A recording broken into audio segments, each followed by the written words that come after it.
There are people who walk through life untouched by love. Not because they never found it, but because somewhere along the way, they saw through it. They move differently. They watch others fall, promise, ache, heal, and fall again. And they remain still. To the world, they look cold. But if you listen closely, you'll hear the quiet hum of someone who has outgrown the illusion. They are not heartless, they are awake. They've traded butterflies for balance, infatuation for insight, and the need to be loved for the peace of not needing at all. In this video, we step into the minds of those who never cared about love, not to judge them, but to understand the strange, beautiful freedom that lives on the other side of desire. To those who never cared about love, the word love itself feels like a mirage, beautiful from afar, deceptive up close. They've watched too many hearts promise forever, only to vanish when the feeling faded. They've studied human nature too deeply to romanticize it anymore. They see love as a performance, a play where everyone knows their lines. I miss you. I need you. You're my everything. But behind the curtain, it's often fear, loneliness, or habit, wearing the costume of affection. To them, love isn't divine, it's chemical, a biological trick meant to keep humanity multiplying, a temporary madness dressed as destiny. They've read the poetry, they've heard the songs, and they know how much of it was written in heartbreak, not harmony. So they ask quietly, if love was real, why does it end when emotion does? They're not cynics, they're observers. They've seen how quickly passion turns into possession, how easily desire is mistaken for devotion.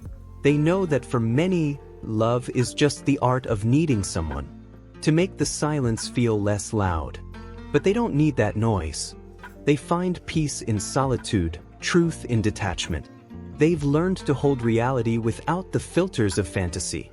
Because once you strip away the illusions, you see that most people don't love, they cling. They don't connect, they escape. And so, they step back. They let others chase the dream while they study the pattern. They know that when you depend on someone else to define your happiness, you hand over your freedom. And to them, freedom is the highest form of love. Love for one's own mind, one's own path, one's own stillness. Still, sometimes even they pause. They'll hear a song, catch a glance, feel the faint echo of what used to move them. And for a second they wonder, maybe illusion isn't such a terrible thing. Maybe even the wisest hearts crave the comfort of being fooled, just for a moment. But then they smile, not bitterly but knowingly, and return to their truth. Because for them, love isn't something to find. It's something they've already transcended. For those who never cared about love, passion didn't die. It simply changed direction. What others give to a person, they give to a mission. What others build in relationships, they build in silence. Their hearts still burn, just not for another human being. They've found something larger than affection to dedicate themselves to. A dream, an idea, a calling. Something that doesn't ghost them, doesn't betray them, doesn't demand constant reassurance. Purpose became their partner. Ambition became their intimacy. They wake up with a sense of devotion that lovers might envy.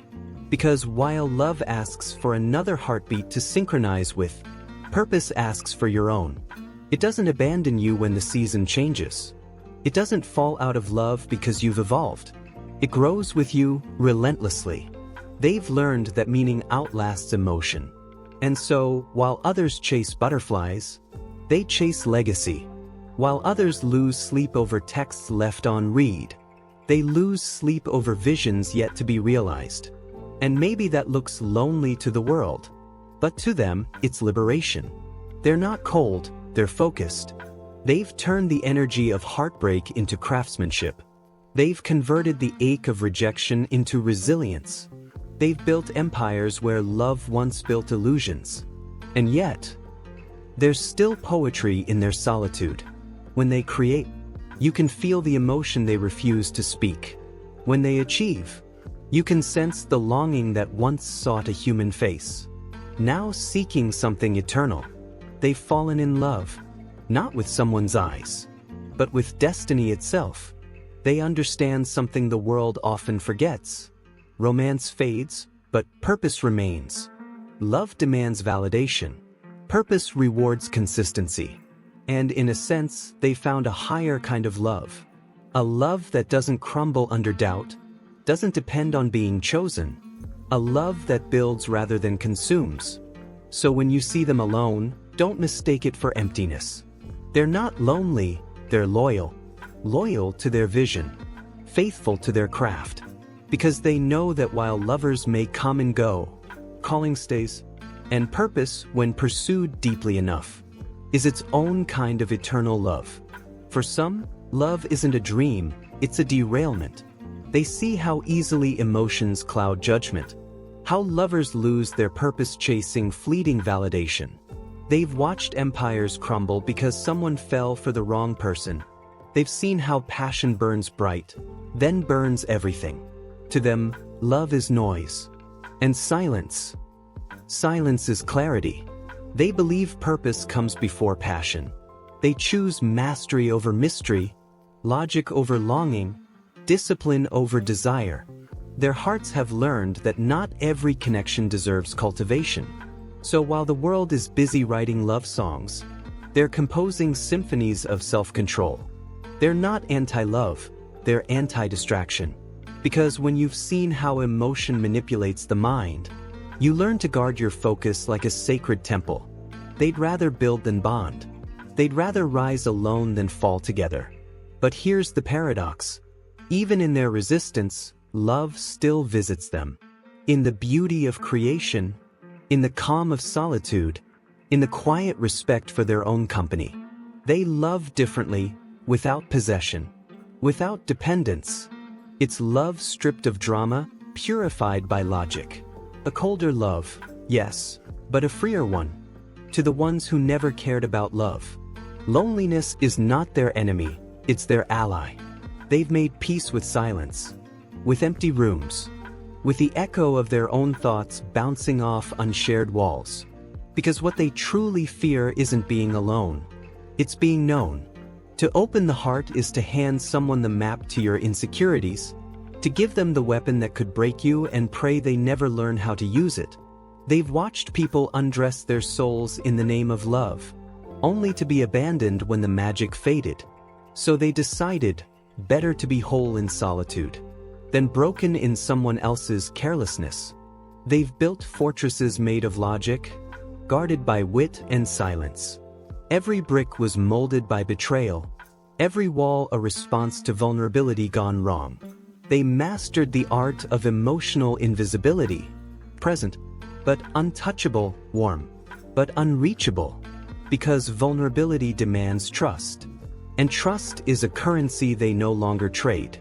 They've seen how easily words can deceive, how quickly love can turn into leverage. And so, they hide their tenderness behind humor, ambition, or apathy. They laugh at love not because they don't understand it, but because they've studied it too deeply to worship it blindly. Yet, beneath that armor, there's still a softness, faint, but alive. A quiet wish that someone might one day see past the calm exterior and whisper, "You're safe here." But they'll never admit it, because the moment they confess that longing, they become vulnerable again.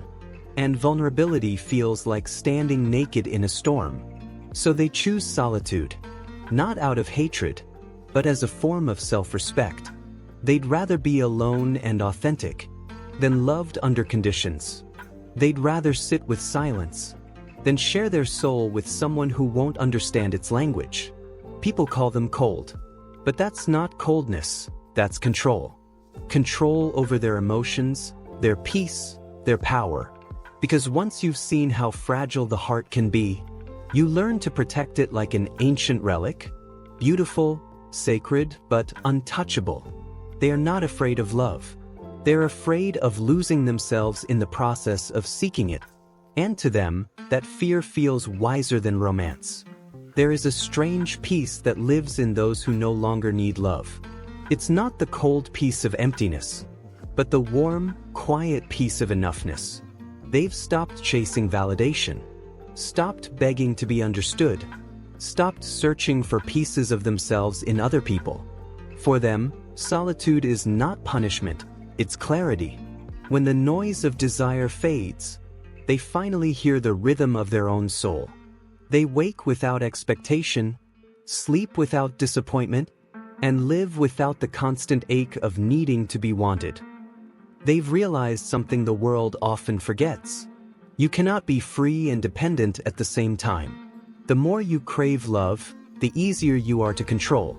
The more you need to be chosen, the more you forget your own worth.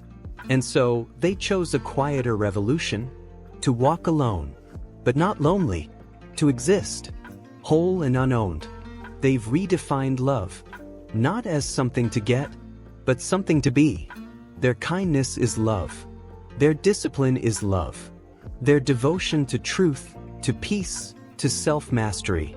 That is love in its purest, unspoken form. And yet, they're not heartless.